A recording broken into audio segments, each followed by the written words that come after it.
স্বামী বিবেকানন্দই কৈছিল কেৱল সাপেই নহয় কিছুমান মানুহ বহুত বেছি বিষাক্ত। সাপক আপুনি দূৰৰ পৰা চিনিব পাৰিব বা দেখা পাব, কিন্তু এই বিষাক্ত মানুহবোৰক চিনাটো খুবেই কঠিন। আজিৰ ভিডিঅ'টিত আমি এই বিষয়ে কথা পাতিম। আচলতে আপোনাক কোনে হিংসা কৰে, কোনে আপোনাৰ ভাল হোৱাটো দেখা পালে জ্বলি পৰি মৰে, বা কোনে আপোনাৰ উন্নতি হোৱাটো নিবিচাৰে, নাইবা কোনে আপোনাৰ ক্ষতি কৰিবলৈ সুযোগ বিচাৰি থাকে। এই বিষাক্ত মানুহবোৰ আপোনাৰ একেবাৰে আপোন হ'ব পাৰে। আপোনাৰ বন্ধু বা আপুনি যাক বহুত বেছি বিশ্বাসী বুলি ভাবে সেইজনো হ'ব পাৰে। কিন্তু আপুনি এনে মানুহক কেনেকৈ চিনিব? অৰ্থাৎ সাপতকৈ বিষাক্ত এই মানুহবোৰক চিনাৰ সহজ উপায় কি? যদি এই কথাখিনি জানিবলৈ আপুনি আগ্ৰহী তেন্তে কথাখিনি শেষ পৰ্যন্ত চাব লাগিব। আপোনাক আমি ভিডিঅ'টোত এনে 5টা লক্ষণৰ বিষয়ে ভালদৰে বুজাই দিম, যি লক্ষণৰ বিষয়ে জনাৰ পিছত আপোনাক হিংসা কৰা, ঈৰ্ষা কৰা বা সাপ হৈ খুটি বেজ হৈ জৰা বিষাক্ত মানুহক সহজতে চিনি লৈ সাৱধান হ'ব পাৰিব আপুনি। এই যে বিষাক্ত মানুহবোৰ, এইবোৰ কিন্তু আপোনাৰ কোনো পৰ নহয়, আপোনাৰ একেবাৰে আপোন কোনোবা। এই কথা আপুনি প্ৰথমে মনত ৰাখি লওক।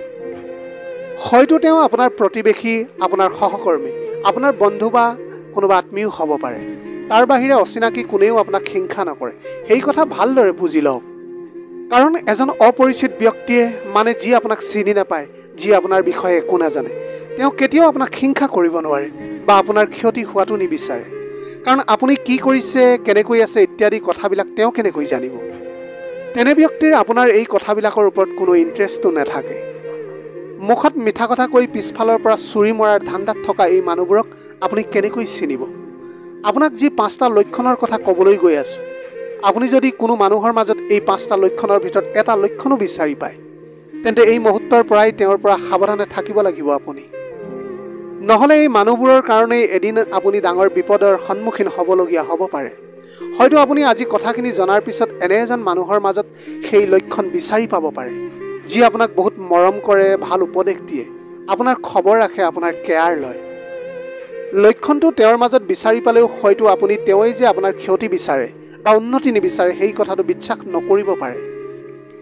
কিন্তু এটা কথা আপোনাক নিশ্চিত কৰি দিছোঁ, তেওঁ আপোনাক যিমানেই মৰম নকৰক, কেয়াৰ নলওক, তেওঁ আপোনাৰ যিমানেই আপোন নহওক কিয়, যদি 5টা লক্ষণৰ ভিতৰত এটাও তেওঁৰ মাজত পায়, তেন্তে আপুনি তেওঁৰ পৰা দূৰত্ব বজাই চলিবলৈ যত্ন কৰিব। আপুনি সাৱধান হোৱাটো আপোনাৰেই মংগল। এটা কথা মনত ৰাখিব, বেছি মিঠাতহে পোকে ধৰে, বেছি আপোন হোৱাজনে বিশ্বাসঘাতকতা কৰে। শুনিবলৈ বেয়া লাগিলেও এয়াই সত্য। এইবাৰ জানি লওক সেই বিশেষ 5টা লক্ষণৰ বিষয়ে, যি লক্ষণ এজন বিষাক্ত মানুহৰ মাজত পোৱা যায়।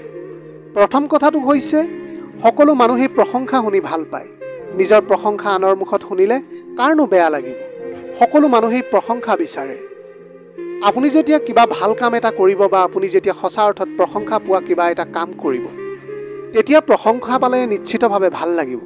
কিন্তু প্ৰশংসা পাবলগীয়া একো নকৰাকৈ যেতিয়া আপোনাক কোনোবাই এনেই প্ৰশংসা কৰিব, তেতিয়া আপুনি সাৱধান হৈ যাব লাগিব। কেৱল আপোনাকেই নহয়, কোনোবাজনে যদি আন কাৰোবাকো একো নকৰাকৈ প্ৰশংসা কৰা আপুনি দেখে, তেতিয়া সেই প্ৰশংসা কৰাজনৰ পৰা দূৰ হ'বলৈ যত্ন কৰিব। কাৰণ আপুনি ভালকৈ জানে কোনটো ভাল, কোনটো বেয়া, কোনটো কামত প্ৰশংসা পালে ভাল লাগে, কোনটো প্ৰশংসনীয় কাম, সেই কথা আপুনি ভালকৈ জানে। গতিকে তেনেকুৱা একো নকৰাকৈ প্ৰশংসা কৰাজন এজন বিষাক্ত মানুহ। কাৰণ নোহোৱাকৈ প্ৰশংসা কৰা মানুহজনৰ একো নজনাকৈ ভালৰি লগাবলৈ ভালকৈ কোৱা মানুহবোৰ স্বাৰ্থপৰ। হয়তো তেওঁ প্ৰশংসা কৰাৰ চলেৰে আপোনাক সেয়া অপমানেই কৰিছে। আপোনাৰ পৰা কিবা নহয় কিবা এক স্বাৰ্থ আদায় কৰাৰ ধান্দাত থাকে তেনে মানুহ। আপোনাৰ উন্নতিত জ্বলে, আপোনাৰ ক্ষতি বিচাৰে এই ধৰণৰ মানুহে। দ্বিতীয় কথাটো হৈছে, আপোনাৰ কৰ্মস্থলী, বন্ধুমহল বা স্কুল কলেজত যদি আপুনি কোনো ক্ষেত্ৰত সাফল্য অৰ্জন কৰে, এনে বহু বিষাক্ত সতীৰ্থ, সহপাঠী বা বন্ধু থাকিব, যি আপোনাৰ সাফল্যত বহুত বেছি আনন্দিত হৈ দেখুৱালেও ভিতৰি কিন্তু বহুত বেছি অশান্ত হৈ থাকে। তেওঁ আপোনাৰ সাফল্যই তেওঁলোকক অস্থিৰ কৰি ৰাখে। তাৰপিছত সেই সতীৰ্থ, সহপাঠী বা বন্ধুবোৰে লাহে লাহে আপোনাৰ সমালোচনা কৰা আৰম্ভ কৰি দিব। আপোনাৰ ভুল ক্ৰুটি খুচৰি ফুৰাত লাগি যাব। নাইবা আপুনি যি সাফল্য অৰ্জন কৰিলে সেই সফলতাৰ বিভিন্ন কাৰণ তেওঁলোকে বিচৰাত লাগি যাব। আপোনাৰ কষ্ট ত্যাগ, আপোনাৰ দক্ষতাক চূড়ান্ত অপমান কৰি যাৰে তাৰে আগত আপুনি অমুক কৰিছে, আপুনি তমুক কৰিছে ইত্যাদি ধৰণৰ কথা কৈ ফুৰাত লাগি যাব। এই কথাবোৰো আপোনাকো সাংঘাতিকভাৱে আঘাত কৰিব। আপুনি অশান্তিত থাকিবলগীয়া হ'ব। গতিকে আপুনি এই ধৰণৰ সতীৰ্থ, সহপাঠী বা বন্ধুৰ পৰা সাৱধান হৈ তেওঁলোকৰ গতিবিধি লক্ষ্য কৰি থাকিব। তৃতীয়তে, আপুনি সেইজনৰ পৰা সাৱধানে থাকিব যিয়ে আপোনাৰ কথাই কথাই খুঁত ধৰি থাকে। আপোনাৰ সৈতে ভাল ব্যৱহাৰো কৰিব, আপোনাৰ প্ৰতিটো কথাত ভুলো ধৰিব। এনে মানুহৰ পৰা সদায় সাৱধানে থাকিব। আপুনি যেতিয়াই কিবা কামত আগবাঢ়িব, এই বিষাক্ত মানুহবোৰে আপোনাক বাধা দিব। বিভিন্ন ধৰণৰ অমংগলীয় কথাৰে আপোনাক বিপথে নিয়াৰ চেষ্টা কৰিব। যিটো কামৰ বিষয়ে আপুনি ভালদৰে জানে, কিদৰে আগবাঢ়িব লাগে, কি কৰিব লাগে, সকলো কথা জনাৰ পিছতো এনে মানুহৰ কথাই আপোনাক থমকি ৰ'বলৈ বাধ্য কৰাব। আপোনাৰ এনে লাগিব যেন সেই কামটোত আগ নবঢ়াই ভাল আছিল। এই বিষাক্ত মানুহবোৰৰ কথাই আপোনাক হতাশ হীনমন্যতাত ভুগিবলৈ বাধ্য কৰাব। দ্বিতীয়বাৰ কিবা কাম কৰাৰ আগতে আপোনাৰ মনত ভয় সোমাব। আপুনি যি কামেই নকৰক কিয়, আপোনাৰ ভুল উলিয়াবই। গতিকে এনে মানুহৰ পৰা আজিৰে পৰা সাৱধানে থাকিবলৈ শিকক। চতুৰ্থতে, সেইজন বিষাক্ত মানুহ যি আপোনাক দেখা দেখি হিংসা কৰে। ধৰি লওক আপুনি এখন গাড়ী কিনিছে, তাৰপিছত দেখিব আপোনাক দেখুৱাই তেওঁ আপোনাতকৈ বেছি দামী গাড়ী এখন কিনি আনিছে। আপুনি এটা মোবাইল ফোন লৈছে, তাৰপিছত দেখিব তেওঁ আপোনাতকৈ অলপ বেছি দামী মোবাইল ফোন এটা লৈ দেখুৱাইছে। অৰ্থাৎ সকলো ক্ষেত্ৰতে তেওঁ আপোনাক সৰু কৰা বা তলত ৰখাৰ চেষ্টা কৰি থাকিব। প্ৰতি পদে পদে তেওঁ আপোনাক যি অপদস্থ কৰি থাকিবলৈ চেষ্টা কৰিব। এই যে বেছি দেখুৱাৰ স্বভাৱটো যাৰ মাজত থাকিব, আপুনি বুজি লওক সেইজনে আপোনাক হিংসা কৰে। গতিকে এনে মানুহৰ পৰাও সাৱধানে থকা উচিত। পঞ্চম কথাটো হৈছে, আপোনাক অনুকৰণ কৰা মানুহ বহুত আছে, সেই মানুহবোৰেই কিন্তু আপোনাক হিংসা কৰে। আপুনি যি কাম কৰিবলৈ চেষ্টা কৰিব, তেওঁ আপোনাতকৈ আৰু বেছি ভাল কৰাৰ চেষ্টা কৰিব। প্ৰতিপদতে আপোনাতকৈ আগত থকাৰ চেষ্টা কৰিব। ধৰি লওক আপুনি অফিচত বহুত জনপ্ৰিয় হৈ পৰিল, আপুনি প্ৰমোশ্যন লাভ কৰিলে, কিন্তু আপোনাৰ লগৰখিনিয়ে সদায় একে স্থানতে থাকি গ'ল। তেতিয়া আপোনাৰ বন্ধু বান্ধৱী, আপোনাৰ আত্মীয়ৰ মাজতে এনেকুৱা বহুত মানুহ ওলাব যি আপোনাৰ সফলতাত জ্বলি পুৰি মৰিব। আপুনি যদি কোনো সম্পৰ্কত নাই, আপোনাক কোনোবা ছোৱালী বা ল'ৰাৰ বিষয়ে কোৱা আৰম্ভ কৰি দিব। পাৰিলে আপোনাক সম্পৰ্ক এটাত সোমোৱাই দিব, যাতে আপোনাৰ মন কামত নবহে। আপোনাৰ কামৰ প্ৰশংসা কৰা মানুহে যাতে আপোনাক বেয়া পোৱা হৈ যায়, তেওঁলোকে তাৰ বাবে চেষ্টা কৰি থাকিব। আৰু যেতিয়াই আপোনাৰ মন কামৰ পৰা আঁতৰি যাব, তাৰ সুযোগ লৈ তেওঁলোক আগুৱাই যাবলৈ চেষ্টা কৰিব। হিংসা কেৱল আপোনাৰ কৰ্মক্ষেত্ৰতে নহয়, আপোনাৰ সম্পৰ্কক লৈও কৰিব পাৰে।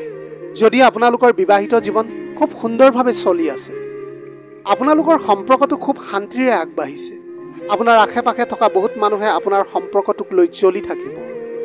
তেতিয়া হয়তো কোনোবাই আপোনাৰ স্বামী বা পত্নীৰ কথা আপোনাৰ আগত বেয়াকৈ কোৱা আৰম্ভ কৰিব, বা আপোনাৰ মনত তেওঁৰ বিষয়ে বেয়াকৈ সন্দেহ সোমোৱাই দিব পাৰে।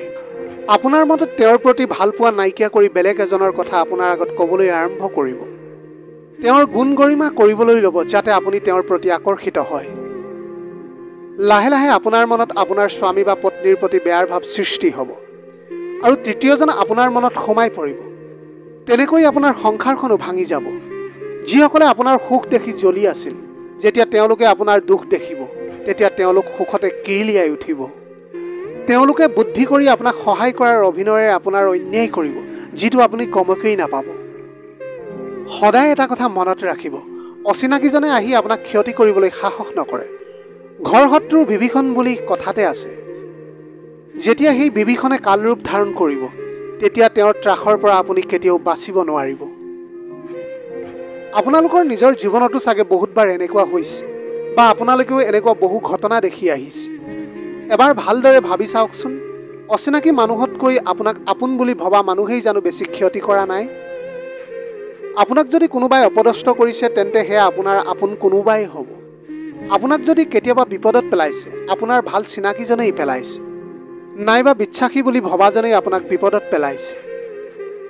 গতিকে এই 5 ধৰণৰ মানুহৰ পৰা আপুনি সদায় সাৱধানে থাকিবলৈ চেষ্টা কৰিব। আপুনি আজিৰ পৰা এই লক্ষণবোৰ চালি জাৰি চাবলৈ আৰম্ভ কৰক। এই হিংসা বা ঈৰ্ষাই মানুহক সকলো সময়তে পিছ পৰিবলৈ বাধ্য কৰায়। গতিকে আপুনি প্ৰতিজ্ঞাবদ্ধ হওক যে আপুনি সকলো হিংসা ঈৰ্ষাক পিছ পেলাই আগুৱাই যাব।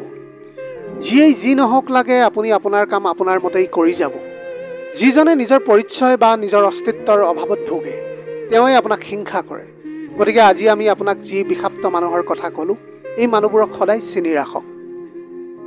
কেতিয়াও এই মানুহৰ সৈতে তৰ্ক বিতৰ্ক নকৰি, কোনো ৰিয়েকশ্যন নিদি এভইড কৰি চলক।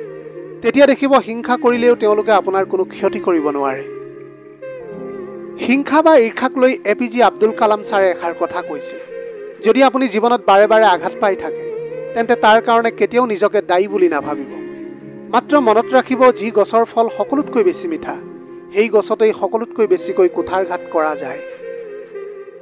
ভিডিঅ'টোত আজিলৈ ইমানেই। যদি ভিডিঅ'টো ভাল লাগিল তেনেহ'লে লগৰ বন্ধু বান্ধৱীসকলৰ মাজত শ্বেয়াৰ কৰিবলৈ নাপাহৰিব। আপোনালোকৰ গোটেই জীৱনটো হাঁহিৰে উপচি পৰক। পাৰিলে দুখীয়াজনক অলপ সহায় কৰিবলৈ চেষ্টা কৰিব।